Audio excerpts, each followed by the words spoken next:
जी ma'am इकरा, आप start कर सकते हैं।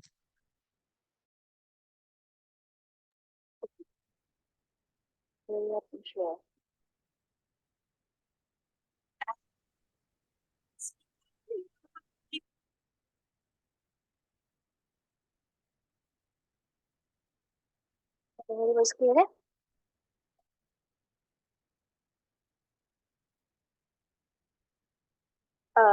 सर मैम मेरी वॉइस क्लियर है। जी मैम क्लियर है। ओके। अस्सलाम वालेकुम एवरीवन। जैसा कि हमने कल बताया था वर्ल्ड स्प्रिंट डेवलपर्स हैकाथॉन के बारे में, तो आज इसका डे 2 है।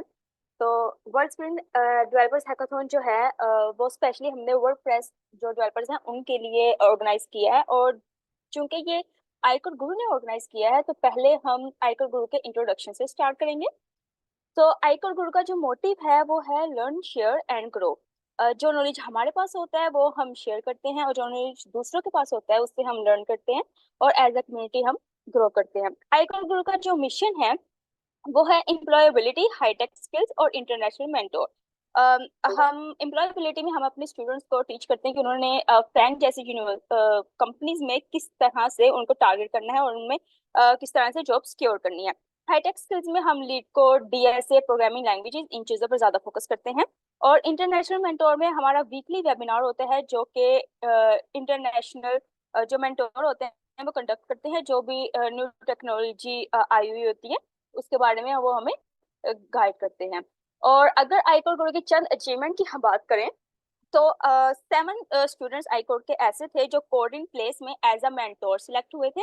और 301 स्टूडेंट्स ऐसे थे जिन्होंने गूगल कोड जैम में पार्टिसिपेट किया था। और ये पाकिस्तान में फर्स्ट टाइम हुआ था कि इतने स्टूडेंट्स ने गूगल कोड जैम में पार्टिसिपेट किया है। हमारे 3 इंटर्न्स जो इतिहाद एविएशन के हैकाथॉन हुआ था उनको विन किया था, और इतिहाद एविएशन ने उनको as a intern Abu Dhabi में इनवाइट किया था। और हार्वर्ड यूनिवर्सिटी की तरफ से एक कोडिंग प्लेस पजल डे का एक कंपटीशन हुआ था, जिसमें आयकर गुरु के स्टूडेंट्स ने ह्यूज अमाउंट में ना सिर्फ पार्टिसिपेट किया बल्कि उसको विन भी किया। तो अगर आपको आयकर गुरु ज्वाइन करना है तो आप हमारी जो वेबसाइट है वो विजिट कर सकते हैं, विच इज www.icor.guru। तो अगर आपको हमारे रिकॉर्डेड लेक्चर्स देखने हैं तो वो आपको हमारे फेसबुक पेज पर मिल जाएंगे, और इनके लिंक आपको चैट पर मिल जाएंगे। So meet sir Haider Ali, जो कि स्पेशलिस्ट है ई कॉमर्स कस्टमर सर्विसेज के। और ये तकरीबन पिछले 4 साल से फ्रीलांसिंग में अपनी सर्विस प्रोवाइड कर रहे हैं। And he did his bachelors in commerce university in computer science from Islamabad. So finally the wait is over. I would like to invite our speaker sir Haider Ali. और हमारी जो टॉक है उसका टाइटल है introduction to freelancing from the start. So over to you, Sir Ali. Let me stop.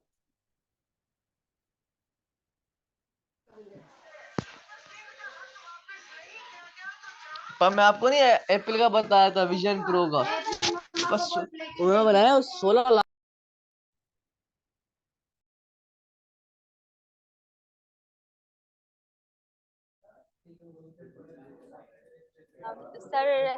Sir Haider Ali, आप अपनी screen share कर सकते हैं।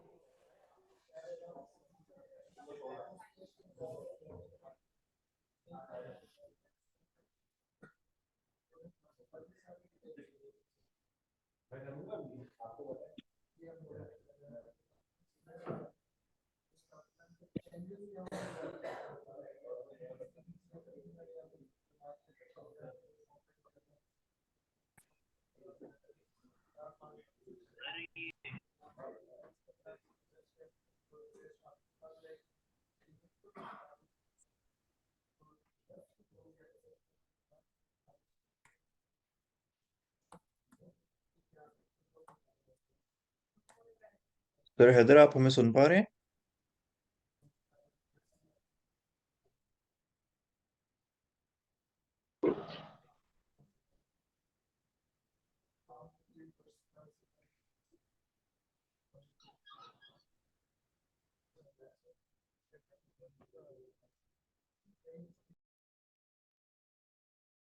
Assalamualaikum. So can I start?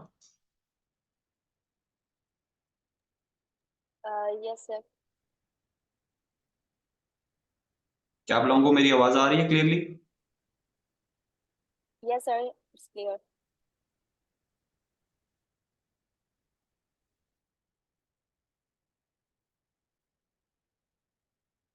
Okay, so basically मैं स्टार्ट करता हूँ अपने इंट्रोडक्शन के साथ। मेरा नाम हैदर अली है और मैंने बैचलर इन कंप्यूटर साइंस किया है कॉमसर्च यूनिवर्सिटी इस्लामाबाद बाग कैंपस के साथ।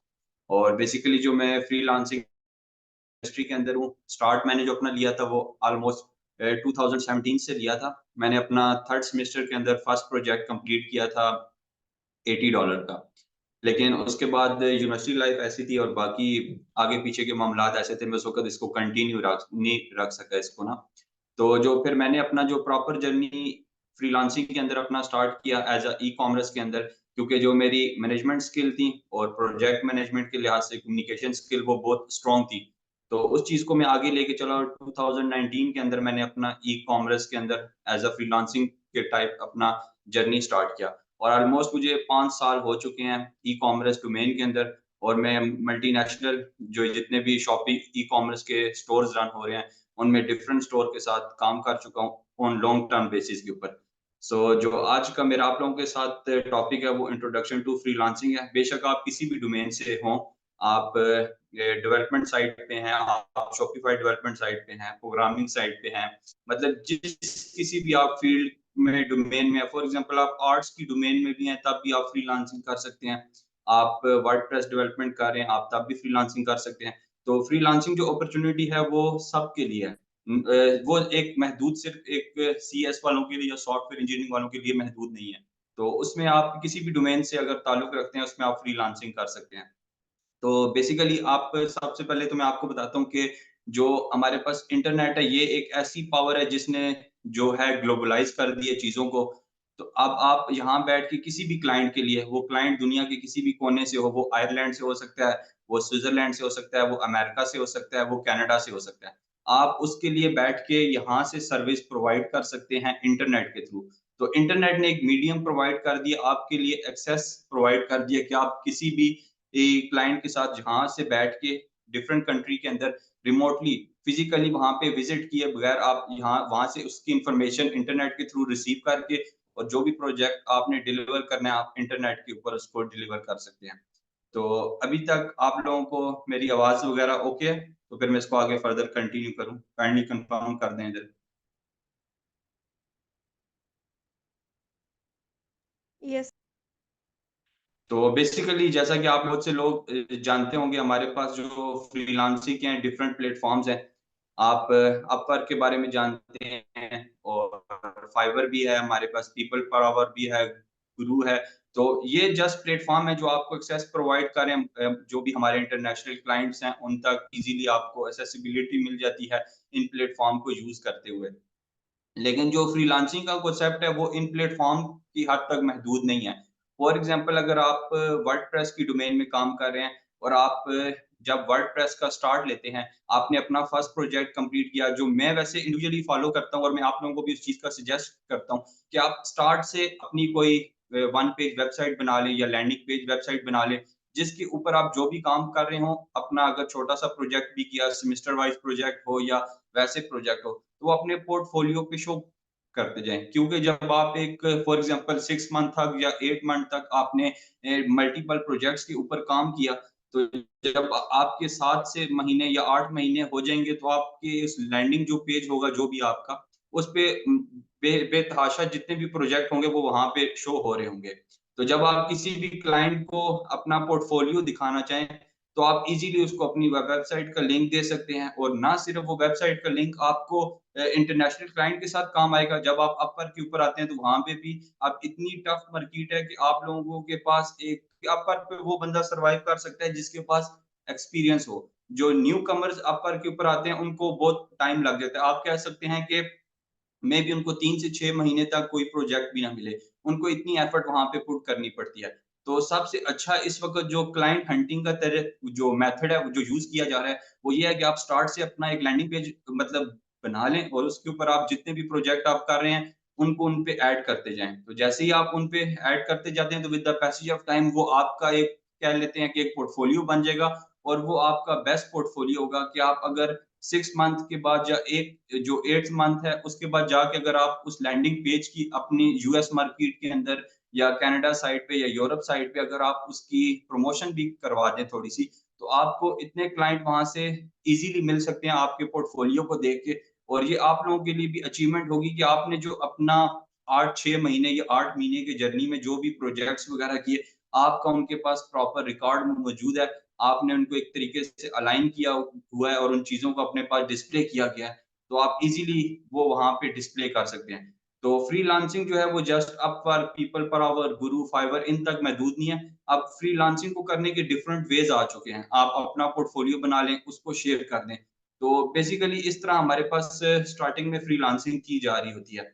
अब जो मेन हमारा फ्रीलांसिंग का जो पर्पस किया जाता है वो एज़ अ इंडिपेंडेंट कॉन्ट्रैक्टर के तौर पे हम काम कर रहे होते हैं और मेन जो पर्पस है वो अर्निंग होता है। हमने अपवर्क के थ्रू भी काम करना है तो मेन आखिर में जो हमें रिवार्ड मिलना है वो अर्निंग की फॉर्म में मिलना है। अगर हम किसी क्लाइंट से अपना पोर्टफोलियो शेयर करके लिंक्डइन के थ्रू अगर कोई हमें क्लाइंट हायर कर रहा है तो मेन आखिर में जो हमारा पर्पस होता है वो अर्निंग का होता है। तो अपने आप को इस फील्ड के अंदर सर्वाइव करने के लिए अब आप साथ अपवर्क की आईडी बनाते हैं, फाइवर की आईडी बनाते हैं, उसके बाद आप साथ अपना पोर्टफोलियो भी बना लेते हैं। अब आपको अगर इन केस फाइवर से क्लाइंट नहीं मिला, अपवर्क से मिल जाएगा। अगर अपवर्क से नहीं मिला तो आपके पास एक अपना पोर्टफोलियो, अपनी प्रोफाइल मौजूद है, तो वो आप उसकी प्रमोशन करवा सकते हैं। आपको लोकल क्लाइंट भी उसके ज़रिए मिल सकते हैं क्योंकि जो भी क्लाइंट आपकी वेबसाइट या लैंडिंग पेज पे जब लैंड होता है, तो वो जब आके ऑब्ज़र्व करेगा कि इसकी जो प्रोफाइल के ऊपर 30 से 40 प्रोजेक्ट पड़े हुए हैं और ये ऑलरेडी जो फ्रीलांसर है या जो भी वो तो आपको एज़ अ कंपनी के तौर पे या इंडिपेंडेंट कॉन्ट्रैक्टर के तौर पे कंसीडर कर रहा होगा और जब वो आपकी पोर्टफोलियो देखेगा, तो उस चीज़ को डेफिनिटली देख के इंस्पायर भी होगा कि ऑलरेडी भाई मैं इस बंदे के साथ काम करने लगा हूँ जिसने अपने पोर्टफोलियो को मेंटेन किया हुआ है और इसके पोर्टफोलियो पे ऑलरेडी 30 से 40 प्रोजेक्ट पड़े हुए हैं। तो वो एक तो जो आपके सीखने का जर्नी होगा, वो आपका काम भी आ जाएगा और जो उसमें आप छोटे प्रोजेक्ट या बड़े प्रोजेक्ट कर रहे हैं, उनको अपने लैंडिंग पेज के ऊपर डालते जाएँगे। आजकल जो बेसिकली अप्रोच यूज़ की जाती है, अपवर्क और फाइवर के अलावा, वो इस तरह यूज़ की जाती है। क्योंकि अब जो अपवर्क और फाइवर की मार्केट है, वो इतनी टफ हो चुकी है, फाइवर पे तो अब ऑप्शन ही नहीं आता कि आप किसी प्रोजेक्ट के ऊपर बिड कर सकें। आप जस्ट उस पे आईडी मतलब बना लेते हो और उसके बाद फिर वो क्लाइंट का आप जो है मैसेज का वेट कर रहे होंगे कि उसकी तरफ से कब रिस्पॉन्स आता है। जो अपवर्क है उसका बेनिफिट ये है कि आपको जॉब्स वगैरह शो हो रही होती हैं आपकी फील्ड से रिलेटेड या जो भी आपने कैटेगरी सिलेक्ट की हुई होती है, तो आप फिर उसके ऊपर अ, अपनी बिडिंग भी कर सकते हो। लेकिन जो मेन बेस्ट अब सॉल्यूशन है फ्रीलांसिंग करने का एज़ अ इंडिपेंडेंट कॉन्ट्रैक्टर के तौर पे आप अपना लैंडिंग पेज बना लें। अब ये जो यही मिसाल में अपने जो मैंने अभी कुछ पीछे स्टूडेंट के साथ मीटिंग हुई, तो उनको भी मैंने सजेस्ट किया कि वो एंट्री ले रहे थे अपने फर्स्ट सेमेस्टर के अंदर। आप कहते हैं जैसे समझ लें कि उनका भी न्यूली एडमिशन हो रहा था यूनिवर्सिटी में। अब वो उसमें से कुछ लोग आर्ट्स के थे। वो मुझे कहते हैं कि सर अगर हम इस तरफ आना चाहें फ्रीलांसिंग की तरफ तो हम किस तरह आ सकते हैं? हमारे लिए क्या अपॉर्च्युनिटी है? अब जो फ्रीलांसिंग है वो जस्ट महदूद नहीं है। फ्रीलांसिंग बेसिकली आप अपनी सर्विस सेल कर रहे हो एक किस्म की। अब एक बंदा है वो आर्टिस्ट है, उसके पास आर्ट की स्किल है, वो ड्राइंग कर सकता है। तो उस स्टूडेंट को मैंने एडवाइस दी कि आप पहले सेमेस्टर से अब आपके पास यूनिवर्सिटी के जो 4 साल हैं वो एक किस्म की गोल्डन अपॉर्च्युनिटी है। 4 साल तक आपको टेंशन नहीं है कि आपने घर के बिलों को अफोर्ड करना है, वो आपके पेरेंट्स आपको सपोर्ट करें। आपको आपकी फीस की टेंशन नहीं है, वो आपके पेरेंट्स सपोर्ट करें। आपने अपने जितनी भी पॉकेट मनी है, जितने एक्सपेंसेस हैं, वो आप नहीं बियर करें, वो आपके पेरेंट्स करें। तो आपके पास ये 4 साल एक किस्म की आप समझ लें कि गोल्डन टाइम है जिसको यूज़ करते हुए आप अपने लिए कुछ बिगर चीज़ बना सकते हैं। अब आप जैसे आर्ट्स की फील्ड में आ रहे हैं, तो आपका जो वास्ता होगा या जो काम करेंगे उसमें आपको ड्राइंग भी करनी पड़ेगी। तो अगर आपकी ड्राइंग अच्छी है या नहीं भी अच्छी, तो आप पहले दिन से ड्राइंग बनाना शुरू करें, उस ड्राइंग की वीडियो रिकॉर्ड करें और उस वीडियो रिकॉर्ड करके उसको अपने यूट्यूब चैनल बनाएँ क्योंकि अपनी एक लैंडिंग पेज के लिए वेबसाइट भी बनवा लें छोटी-सी और जो भी आप डेली का काम करें या हफ्ते के अंदर भी अगर आप एक प्रोजेक्ट अगर ड्राइंग का कंप्लीट कर रहे हैं, तो उसको अपनी एक लैंडिंग पेज पे भी डालें। दूसरा आप उसको अपने यूट्यूब चैनल के ऊपर, इंस्टाग्राम के ऊपर, टिकटॉक के ऊपर क्योंकि अपलोडिंग करने में आपको 5 से सिर्फ 6 मिनट लगने हैं और जब आप ईच मतलब 6 महीने का या 4 महीने का सेमेस्टर है। सेमेस्टर कंप्लीट करने के बाद जब आप देखेंगे कि एक सेमेस्टर के बाद आपके लैंडिंग पेज पे कितने ज्यादा आपके प्रोजेक्ट्स पड़े होंगे, जिसको देख के आपको भी वो खुशी होगी और आपका वो काम, क्योंकि अब हमारे पास जो यूट्यूब की मार्केट है, फेसबुक की मार्केट है, आपका जो पोर्टफोलियो है वो वायरल होने में टाइम भी नहीं लगता। लेकिन आप जो 6 महीने एक किस्म की एजुकेशन भी ले रहे हैं और 6 महीने साथ आप अपना पोर्टफोलियो भी बना रहे हैं। तो यही आप अगर सपोज़ करें कि जब आप 4 साल बाद यूनिवर्सिटी पे से पास आउट होके निकल रहे हैं, तो जो आपका पोर्टफोलियो है, ख्वाह वो वर्डप्रेस से रिलेटेड हो, ख्वाह वो आर्ट से रिलेटेड हो, तो वो उस लैंडिंग पेज के ऊपर और या जो आपने यूट्यूब के ऊपर अपने पोर्टफोलियो डाले हुए हैं, तो वो उसकी रेंज कहाँ तक पहुँच चुकी होगी। ऑलमोस्ट अगर आर्ट्स का स्टूडेंट वीक में 1 प्रोजेक्ट भी अपलोड कर रहा है, तो महीने के अंदर 4 प्रोजेक्ट हो जाते हैं। और 4 महीने का जो सेमेस्टर होता है, तो आप वहाँ से आइडिया लगा लें, 16 प्रोजेक्ट उसके 1 सेमेस्टर के हो सकते हैं। तो इसी तरह उनको काउंट कर लें ईयर वाइज़, तो वो एक उसके लैंडिंग पेज के ऊपर कितने प्रोजेक्ट आ सकते हैं। अगर आप जैसे वर्डप्रेस से रिलेटेड हैं, तो आपके अगर प्रोजेक्ट उसके ऊपर देखा जाए, तो आप फॉर एग्जांपल मैं क्या लेता हूँ, आप 20 दिनों के अंदर कोई एक छोटा-सा प्रोजेक्ट करके अपने लैंडिंग पेज पे लगा लेते हैं। तो मह जो आपका मंथ है उसके अंदर आपके 2 प्रोजेक्ट भी छोटे से हो सकते हैं। तो इस तरह आप अपने पोर्टफोलियो को मेंटेन कर लें स्टार्ट के साथ, कि जब आप एट लीस्ट पास आउट हो रहे हो, तो आपके पास एक अपॉर्च्युनिटी हो, आगे अपना काम दिखाने की भी ज़रूरत हो। और जब आप अपना लैंडिंग पेज मतलब बना लेंगे और एक टाइम पीरियड के बाद, फॉर एग्जांपल 1 साल के बाद, जब आप मैं कहता हूँ उसकी प्रमोशन ना भी कर रहे हों, तो आपका वो लैंडिंग पेज इतना सक्सेसफुल हो चुका होगा कि आपको ऑलरेडी डायरेक्टली क्लाइंट से काम मिलना शुरू हो जाएगा, लोकल क्लाइंट भी, इंटरनेशनल क्लाइंट भी। तो इस तरह आप फ्रीलांसिंग के अंदर सर्वाइव भी कर सकते हैं और इस तरह आपकी डिफरेंट चीज़ें हैं। तो फ्रीलांसिंग का बेसिकली जर्नी, अब मैं आप लोगों से पूछता हूँ कि अगर आप लोगों के इससे रिलेटेड कोई क्वेश्चन हो, तो मैं फिर उसमें आपको बेटर एक्सप्लेन मतलब दूँ कि आप किस प्लेटफ़ॉर्म के बारे में पूछना चाह रहे हैं, उस चीज़ को किस तरह आगे लेके जाना चाह रहे हैं। तो आप अपना अगर माइक अनम्यूट करके मुझे अपना क्वेश्चन बताते जाएँ, तो मैं आपको फिर उसके ऊपर बेटर एक्सप्लेन करूँगा। अस्सलाम वालेकुम सर। आपकी आवाज़ नहीं आ रही शम्सुल हक, अगर अस्सलाम आप वालेकुम बोल रहे हैं सर, तो। मेरी आवाज़ आ रही है अब? सर मेरी आवाज़ आ रही है? यस सर, आ रही है। लेकिन सर को नहीं आ रही आवाज़ आई थिंक।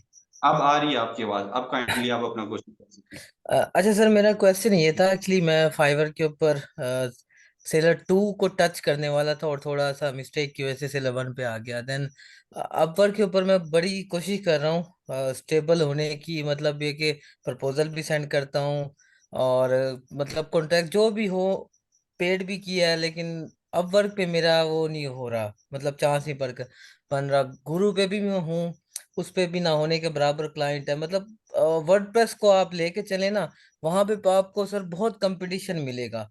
मतलब आप छोटा सा भी काम हो तो वर्डप्रेस का इतने लोग होंगे, तो क्या करें, इसका ऐसा क्या किया जाए कि हमें ही मिले, क्योंकि बिगिनर्स जो भी सेमेस्टर फर्स्ट करके आते हैं वो काम मतलब वर्डप्रेस से स्टार्ट करने लग जाते हैं। मतलब जो सीनियर बैठे हैं उनको वो बड़ी मुश्किल से जाके अप्रोच करते हैं। वो $5 में दे रहे हैं, जो 2000 में बना रहे हैं, तो वो सर कैसे इसको हैंडल किया जाए? अब इसमें ना स्किल डिपेंड कर रही होती है। अब आप जैसे कह रहे हैं कि नहीं, वो प्रोजेक्ट आगे बिगिनर को दे देते हैं, तो ऐसे तो मतलब मैंने भी अपने, क्योंकि मुझे ऑलमोस्ट 5 साल होने वाले हैं अपवर्क के ऊपर और मैं डायरेक्टली भी क्लाइंट के साथ काम करता रहा हूँ। वो आपकी बात ठीक है कि सैचुरेशन बहुत ज़्यादा आ चुकी है, लेकिन जो बिगिनर होता है उसको सर्वाइव करना थोड़ा मुश्किल होता है। लेकिन अगर आपके पास स्किल्ड है और ऑलरेडी आपकी जो पोर्टफोलियो होता है उसके ऊपर प्रोजेक्ट बने हुए हैं, फिर तो मैं कहता हूँ आपको अपवर्क के ऊपर, अब आप प्रॉब्लम देखें ना, अगर आपके पास एक्सपीरियंस है तो फिर आप लाइट प्रॉब्लम के ऊपर बिडिंग ना करें ना, वो तो आपके कनेक्ट भी ज़ाया हो रहे हैं। अगर आप उस लेवल की जॉब पे अप्लाई कर रहे हैं, अगर आपके पास इतना एक्सपीरियंस भी आ चुका है और आप अभी भी लो लेवल की जॉब पे अप्लाई कर रहे हैं, तो उसपे फिर फायदा नहीं, क्योंकि लो लेवल की जॉब पे कंपटीशन बहुत ज़्यादा होगा। उसपे बिगिनर भी अप्लाई कर रहे हैं, आप भी अप्लाई कर रहे हैं, जो फिर क्लाइंट होता है अगर वो लो लेवल की जॉब लगा रहे हैं, तो आगे आप फिर क्लाइंट की मेंटालिटी भी देख लें, उसकी मेंटालिटी भी लो बजट की है, क्यों? उसका प्रोजेक्ट ही बिगिनर लेवल का है। अगर आपके पास स्किल आ चुकी है और आप सीनियर लेवल खुद को कंसीडर कर रहे हैं, तो फिर आप वर्डप्रेस का बड़ा प्रोजेक्ट उठाएँ और बड़े प्रोजेक्ट के ऊपर बिड जब आप देखें, तो उसके ऊपर मैं कहता हूँ 15, 10 या 20, इससे ज़्यादा प्रपोज़ल नहीं होते। तो उसके ऊपर आपकी जो अपॉर्च्युनिटी या उस पे हायरिंग के चांस बहुत ज़्यादा हो जाते हैं। अगर आप फिर, अब जैसे मैं एज़ ई-कॉमर्स साइट पे हूँ, तो इनिशियल ई कॉमर्स के प्रोजेक्ट देखा जाए तो क्लाइंट $3-4 और मेजोरिटी अभी भी हायर कर रहे हैं $3-4, लेकिन एज अ सीनियर लेवल पे देखा जाए तो वो $7, $8, $10। अब मेरा जो एवरेज आवरली रेट है वो $7 पर आवर मुझे क्लाइंट, अभी भी मैं क्लाइंट के साथ इस तरह अपवर्क के थ्रू काम कर रहा हूँ और वो 4 आवर्स में उसको दे रहा हूँ और वो मुझे 1 घंटे के $7 पर आवर पे कर रहा है। लेकिन आप यही और भी ई कॉमर्स की जॉब्स देखें तो वो क्लाइंट भी लो है और वो जो बंदे हायर करें इंडिया से हायर करें बांग्लादेश और वो $3 $4। आप अपने रेट को कम ना होने दें, फिर आप उन जॉब्स के ऊपर अप्लाई करें जिनका थोड़ा टास्क मुश्किल हो, लेकिन इतना मुश्किल नहीं होता क्योंकि आजकल हमारे पास इतने रिसोर्सेज आ चुके हैं कि हम उन टास्क को सॉल्व कर सकें। लेकिन जो मुश्किल टास्क होगा उसके ऊपर बिगनर वाला बंदा कभी अपनी बिडिंग नहीं देगा, तो उसके ऊपर आपके बहुत ज्यादा चांसेस हो जाते हैं कि आप उसको विन कर सकें। अच्छा सर, इसी पे एक क्वेश्चन था कि एक्चुअली ना हमारे जो कम्युनिटी है ना, इर्द गिर्द के जो लोग हैं वो कहते हैं कि एशियंस को आप उनका ऑर्डर ना लिया करें, इंडियंस हो, बांग्लादेश हो, या जो भी हमारे कंट्री के पास हैं, तो उनसे आप फ्रीलांसिंग का काम ना करें, वो आपकी प्रोफाइल खराब करेंगे। क्या ये ट्रू है सर? ये बात वैसे काफी हद तक ट्रू है, लेकिन आप उसमें भी अच्छे लोग भी हैं। अब जैसे हम भी पाकिस्तानी हैं, हमारे साथ भी तो इंटरनेशनल लोग काम कर रहे हैं ना, तो आप फिर अपनी वर्थ रेट को कम ना होने दें। अगर वहां पे फॉर एग्जांपल कोई प्रोजेक्ट आया, इंडिया ने पोस्ट किया, अब मेरे कितने दोस्त हैं वो इंडिया की कंपनीज के साथ भी अच्छे से काम कर रहे हैं, तो वो नहीं है कि अच्छे बुरे सब जगह होते हैं। लेकिन अगर आपको लग रहा है कि उस प्रोजेक्ट की वैल्यू $500 है और आप देख रहे हैं कोई आपके मतलब फॉर एग्जांपल आपको बिडिंग शो हो रही है कि इस बंदे ने कितने की बिड किया, तो आप अपना लेवल नीचे ना आने दें। अगर आपका रेट $500 पर आवर मतलब उस प्रोजेक्ट को कंप्लीट करने का है, तो आप उस पे जो बिडिंग है वो $500 की दें, कम की बिडिंग ना दें। अगर कोई और कम की कर रहा है तो करने दें। अगर आपको वेल एंड गुड उस साइड से उतनी बिडिंग पे वो क्लाइंट मिल जाता है तो गुड है, नहीं मिले तो उस पे वो इतना लॉस होने की बात नहीं है क्योंकि वो इंडिया और बांग्लादेश साइड से है तो वो इतना वो मैटर नहीं कर रहे थे। तो आप उस पे अपनी बिडिंग अपने स्टैंडर्ड के हिसाब से रखें जो आप बाकी क्लाइंट के साथ रखते हैं। तो आप अप्लाई पहली बात है इंटरनेशनल क्लाइंट के साथ करें, इनको अवॉइड ही करें वैसे। अच्छा सर, कोई ऐसा सर ऑप्शन है, मीन्स के जो प्रीवियस क्लाइंट को टच किया जाए, मीन्स अगर वो मिस आउट हो जाता है तो क्या हम उसको चैट में कन्वेंस करें कि हम आ जाएं? समटाइम ऐसे होता है कि रिपोर्टिंग भी कर देते हैं कि हमें ज्यादा फोर्स कर रहे हैं, क्लाइंट की तरफ से भी होती है कि बार बार उन्हें अब वो मैसेज करके क्लाइंट सर। अच्छा, वो क्लाइंट अब आपके मैसेज में है या किस तरह आप मैसेज उसको में मतलब। सर, वो मैसेज बॉक्स इनबॉक्स में होते हैं, समटाइम कभी काम करते हैं, कभी मिस आउट हो जाते हैं, कभी काम वो अच्छा, नहीं देते। ठीक है, उसका बेटर वे ये होता है कि आप उस क्लाइंट की प्रोफाइल को ओपन कर लें, देख लें कि उसने कोई अभी रन टाइप में नया प्रोजेक्ट की मतलब ओपनिंग की है या नहीं की, क्योंकि उनकी आप जब प्रोफाइल उसके मैसेज में जाएं, व्यू प्रपोजल में जाके व्यू इंटायर जॉब पोस्टिंग पे क्लिक कर लें, तो उसकी पूरी प्रोफाइल शो हो जाती है कि उसने अभी रिसेंट कौन से प्रोजेक्ट अपलोड किए हैं, कौन से प्रोजेक्ट उसके क्लोज हो चुके हैं। अगर उसकी कोई रिसेंट ओपन जॉब हो तो आप उसको जस्ट मैसेज ड्रॉप कर सकते हैं कि मैंने आपकी एक रिसेंट ओपन जॉब देखी है, तो मेरे पास ये एक्सपीरियंस है, मेरा ये काम मैं कर चुका हूँ, तो 4 सैंपल अगर आप इंटरेस्टेड हैं तो हम इस पे डिस्कस कर सकते हैं। तो उस क्लाइंट से ये होता है कि चलो उसने उससे ये हो जाता है कि ये मैं पहले भी काम कर चुका हूँ और इसने मेरी ओपनिंग जॉब भी देखी है, तो वो फिर इंटरेस्टेड हुआ तो डेफिनिटली आपको कॉन्टैक्ट कर लेगा, ना हुआ तो कोई मसला नहीं, आप नेक्स्ट मूव ऑन कर जाएँ, वो तो इस पार्ट है इसका।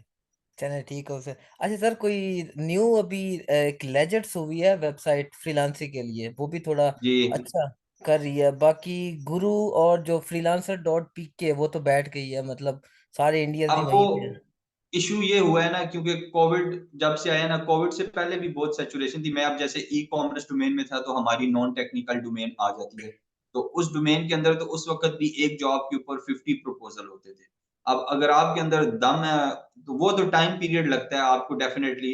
इसमें अब ये है कि आपको फिर कांस्टेंट रहना पड़ता है, हिम्मत नहीं हारनी पड़ती। बीच में मेरे पास भी कुछ ऐसा टाइम आया था, मेरा दिल ही नहीं करता था कि मैं बिडिंग करूं, लेकिन मेरे अंदर से होता था कि यार इतना एफर्ट लगाया, अगर मैंने 3 महीने लगा के भी बिडिंग किया तो मैं कहता था नहीं, अगर 3 महीने एक किस्म के मैंने अपने जाया नहीं किए, मैं इसके ऊपर और वर्क कर रहा हूँ, क्योंकि जो रिस्क आपके नसीब का है वो आपसे कोई खींच नहीं सकता। आप अपनी तरफ से मेहनत दें, बाकी अल्लाह के ऊपर छोड़ दें। वो ये कहते हैं ना, बाज दफा मैंने कई लोग देखे हैं, उनके पास मेरे साथ के भी कई लोग हैं, उनके पास स्किल भी है, मेहनत भी कर रहे हैं, रिवार्ड नहीं मिल रहा, तो वो फिर आप अपना ताल्लुक थोड़ा अल्लाह के साथ भी लेके चलें, फ्रीलांसिंग के अलावा भी, तो इंशाल्लाह डेफिनेटली वो चीजें फिर काम भी करती हैं। क्योंकि आजकल मैंने देखा है हमारी नौजवान नस्ल ना इस साइड से बहुत दूर है।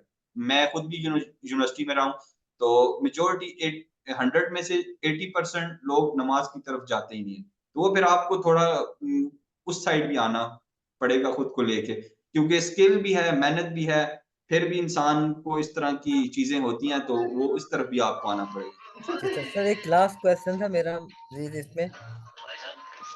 जी जी पूछें। अ, सर जो अपवर के ऊपर ना कवर लेटर जो होता है बेसिकली, क्योंकि एक बना के रखा जाता है या हर बार ही चेंज करके डिफरेंट जॉब्स को सेंड किया जाता है, क्या इससे सही है या कोई फॉर्मेट हम बना के अच्छा, रख सकते हैं अब जब पर? ठीक है, मैं आपकी बात समझ गया हूँ। अब इसमें ये होता है ना कि आप अगर फॉर एग्जांपल वर्डप्रेस कर रहे हैं, तो आपका अब वर्डप्रेस में भी आपने लिमिटेशंस रखी होती हैं कि मुझे इतना काम आता है, मैंने इतनी डोमेन तक जाना है। फिर आप जब उस तरह की जॉब्स देखते हैं, जो उस तरह की जॉब्स आएँगी, मैं कहता हूँ आप 5 से 6 जॉब देख लें, तो उनमें जो स्किल होती है या उनकी जो रिक्वायरमेंट होती है, वो रिपीट हो रही होती है, सेम ही होती है, इतनी कोई डिफरेंस नहीं होती। थोड़ा बहुत उनका वो चेंज हो रहा होगा। तो आप 5-6 प्रपोज़ल ऐसे बना लें जो डिफरेंट हों थोड़े से और उस जॉब से रिलेट करते हों। फॉर एग्ज़ाम्पल जो भी जॉब आएगी आप उसकी पहले देखेंगे प्रॉब्लम क्या है। अच्छा, उसका फिर अपना प्रपोज़ल देखेंगे, मैंने अपनी जो प्रपोज़ल है उसकी प्रॉब्लम का डिस्कस किया और मेरे प्रपोज़ल में उसका सॉल्यूशन भी अवेलेबल है। क्योंकि जो आप प्रपोज़ल लिखते हैं, पहले तो आप सबसे पहले आइडेंटिफ़ाई उसको देंगे क्लाइंट को कि आपकी जो प्रॉब्लम है वो ये है और इससे रिलेटेड मैंने ये काम किया है और ये मेरे कुछ पास्ट प्रोजेक्ट थे जो मेरी आपका प्रोफाइल पे, या वैसे मैं एज़ अ सैंपल के तौर पे भी आपको दिखा सकता हूँ अगर आप इसमें इंटरेस्टेड हो। जैसे मैंने आपको बताया कि आपके पास अपनी लैंडिंग वेबसाइट होनी चाहिए जिस पे आपके मल्टीपल प्रोजेक्ट्स हों, तो वो आपके लिए बहुत ईज़ी हो जाता है कि आप जस्ट लैंडिंग पेज उसको शेयर कर दें और बाद में या उसको वैसे कह दें आप इंटरेस्टेड हैं तो मैं आपके साथ शेयर कर सकता हूँ। तो वो आपके लिए फिर बहुत ईज़ी हो जाएगा उस चीज़ को अचीव करना। तो इस तरह। सर क्वेश्चन मेरे मजीद खत्म नहीं हो रहे एक्चुअली, टाइम कम था। एक फाइवर है। के ऊपर सर एक ऑप्शन भी, एल्गोरिथम भी अपडेट हुआ था उस पे, एजेंसीज का भी ऑप्शन आया है, मतलब एजेंसी के साथ आप कनेक्ट कर सकते हैं, मतलब तो ये थोड़ा आप इसके बारे में थोड़ा गाइड करेंगे फाइवर के ऊपर, अब वर्क को छोड़ के अभी फिलहाल? फाइवर पे मैंने अभी एजेंसी वाला सिस्टम देखा नहीं है, तो उस पे क्योंकि मैं जो स्टार्ट ही मैंने लिया था अपवर्क से और मैं अभी भी अपवर्क के ऊपर ही और मेरे जितने भी क्लाइंट हैं सारे अपवर्क के थ्रू हैं। मुझे फाइवर से जो क्लाइंट आते हैं वो भी डायरेक्ट ही हो जाते हैं, मतलब अपना वो इंस्टेंट नंबर शेयर कर देते हैं, तो जब उनकी तरफ से नंबर शेयर आता है तो मैंने तो उनसे कुछ पूछा ही नहीं होता, तो मेरी जो कम्युनिकेशन होती है वो उनसे फिर नंबर पे ही हो जाती है। और वो फाइबर वाले रिस्ट्रिक्शन लगा नहीं सकते क्योंकि नंबर डायरेक्ट क्लाइंट ने शेयर किया, ना मैंने उनसे रिक्वायरमेंट किया कि आप मुझे नंबर शेयर करें। तो इस तरह, तो एजेंसी वाला भी मैंने फाइबर पे सिस्टम देखा नहीं है, तो उस पे मैं नहीं कह सकता। बाकी और कोई क्वेश्चन है तो आप बताएँ? सर थैंक यू सर, अगर काइंडली कवर लेटर का फॉर्मेट कहीं शेयर कर दें हमें, तो ये भी सर अ, हमारे लिए बेस्ट हो जाएगा। फाइबर अच्छा, मेरा अपना भी चैनल है फेसबुक का, यूट्यूब का, तो मैं इंशाल्लाह उस पे इस तरह की रिलेटेड चीज़ें लेके आता रहूँगा, मिस्टर हैदर अली नाम से है, तो आप उसको चेक कर सकते हैं। बाकी इंशाल्लाह फिर उस पे मैं चीज़ें कवर लेटर और बाकी चीज़ें शेयर चलें करता सर, रहूँगा। Thank you sir, thank you sir. Thank you. और किसी का अगर कोई क्वेश्चन है तो वो पूछ सकते हैं। तो पार्टिसिपेंट्स वी हैव 2 minutes, अगर किसी का कोई क्वेश्चन है तो वो पूछ ले।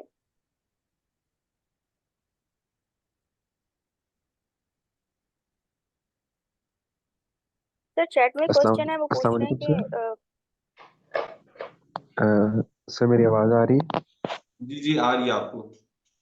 अच्छा सर, जिस तरह अभी आपने रीसेंट क्वेश्चन का आंसर किया है कि लाइक जो एक एक्सपीरियंस्ड बंदा है तो वो लाइक बिगनर प्रोजेक्ट्स हैं अगर, तो उनके ऊपर बिड ना करे।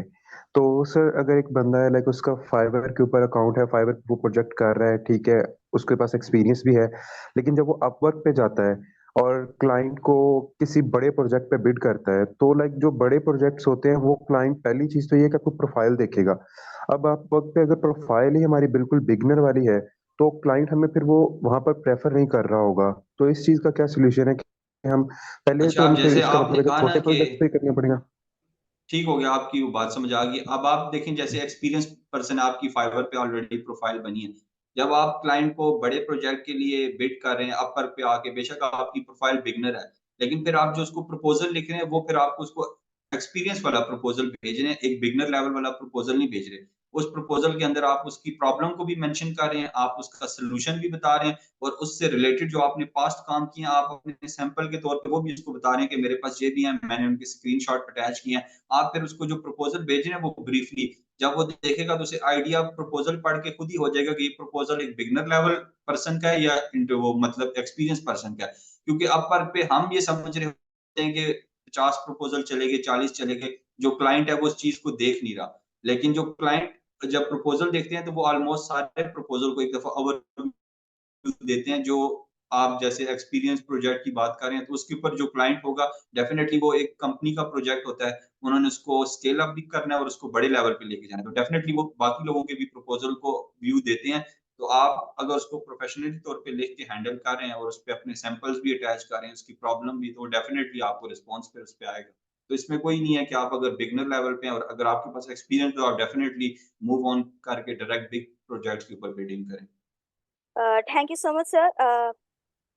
हमें आपसे फ्रीलांसिंग के बारे में बहुत कुछ सीखने का मौका मिला। आई होप कि हमारे जो स्टूडेंट्स हैं वो आपकी इम्पोर्टेंट टिप्स को अपनी प्रैक्टिकल लाइफ में यूज जरूर करेंगे, but we have limited time, so we have to invite another speaker. So अभी हम ठीक है, थैंक ये यू। टॉक अभी यहाँ पे एंड करते हैं। Thank you so much. ठीक है, thank you so much. So let me start my screen.